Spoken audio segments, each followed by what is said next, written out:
i7 ગુજરાતનો અવાજ। નમસ્કાર દર્શક મિત્રો, i7 ન્યૂઝ ગુજરાતીની સાથે હું છું આપની સાથે પાયલ બામભણિયા। તો જોઈએ આજના મહત્વના સમાચાર। શહેરા તાલુકાના મથક ખાતે દુંદાળા દેવ ગણેશ વિસર્જન કરવામાં આવ્યું। પ્રાપ્ત માહિતી અનુસાર સમગ્ર દેશમાં ગણેશ ચતુર્થીનો ભવ્ય ઉજવણી કરવામાં આવે છે, ત્યારે પંચમહાલ જિલ્લાના વિવિધ તાલુકાઓમાં આજરોજ ગણેશ વિસર્જન કરવામાં આવ્યું હતું। પંચમહાલ જિલ્લાના ભારતીય જનતા પાર્ટીના આગેવાન જિગ્નેશ પાઠક દ્વારા જણાવવામાં આવ્યું હતું કે શહેરા નગરમાં લગભગ નાની મોટી થઈ 120થી વધુ મૂર્તિઓનો આજરોજ શહેરા તળાવમાં વિસર્જન કરવામાં આવનાર છે। બીજી બાજુ પંચવટી સોસાયટીના રહીશ આગેવાનો દ્વારા ગણપતિ બાપાની વિદાય આપતા જણાવ્યું હતું કે દુંદાળા દેવ પ્રથમ ગણેશ સૌ પ્રથમ સમાજ અને દુનિયાનું ભલું કરી સમાજના અને દેશ વિદેશના લોકોમાં ખુશીનો માહોલ ફેલાય, ભાઈચારો બને અને ઉત્તરોત્તર દેશની પ્રગતિ થાય તે માટે સૌએ દુંદાળા દેવની પ્રાર્થના કરી હતી। ગણેશ ચતુર્થીથી લઈ અને છઠ સુધી ગણપતિ બાપાની સેવા અર્ચના કરવામાં આવી હતી। ત્યારબાદ વિદાય સમય ઘણા ભક્તો ભાવવિભોર બની ગયા હતા। પંચમહાલ જિલ્લાના શહેરા તાલુકામાં આજરોજ રંગેચંગે ગણપતિ વિસર્જન કરવામાં આવ્યું હતું। શહેરા વહીવટી તંત્ર અને નગરપાલિકા દ્વારા નાદરવા રોડ પર આવેલ તળાવ પર ગણેશ વિસર્જન માટે સુંદર વ્યવસ્થા કરવામાં આવી હતી।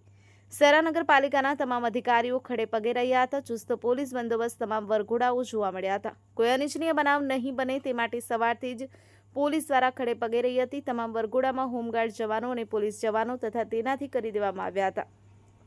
બીજી બાજુ ગણેશ ભક્તો દ્વારા નાસિક ઢોલ નગારા અને ડીજેના તાલે વરઘોડામાં જોડાયા હતા। સુંદર મજાની મૂર્તિઓ વરઘોડા સાથે નીકળી હતી। આખું વાતાવરણ જાણે પ્રથમ પૂજ્ય દુંદાળા દેવની ભક્તિમાં ડૂબી ગયું હોય તેવું લાગી રહ્યું છે। બીજી બાજુ પંચમહાલની સંસ્કૃતિ અનુસાર ટીમલી અને રાસ ગરબાની રમઝટ બોલાવી હતી। Bureau report i7 news Gujarati Ramesh સત્યની સાથે।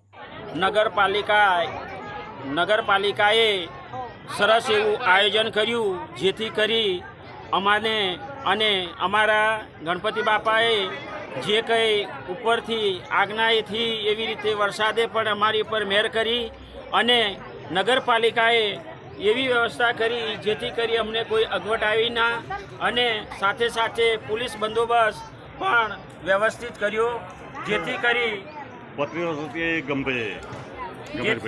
કરી આ તમામ શ્રીજી યુવક મંડળના સભ્યો બહુ ખુશ છે।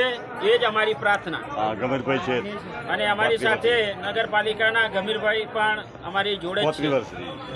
આ તાલુકાના અંદર જે શ્રીજી યુવક મંડળના તમામ સભ્યો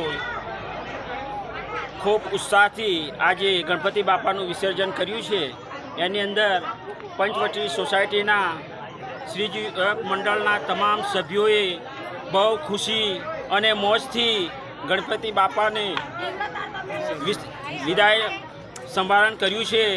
એમાં અમને બહુ આનંદ છે અને અમારા એવી જ રીતે શ્રીજી યુવક મંડળને આવા જ ખુશ અને બધા મળીને કરતા રહે, એ જ મારી આજરોજ શહેરામાં ગણપતિ વિસર્જન દરમિયાન સવારથી અત્યાર સુધીમાં નાની 120 મૂર્તિ અને મોટી દરેક જગ્યા પર મૂકેલી એવી 12થી 15 મૂર્તિઓનું વિસર્જન કરવામાં આવ્યું છે અને હજુ બધી મૂર્તિઓ વિસર્જન માટે આવી રહી છે।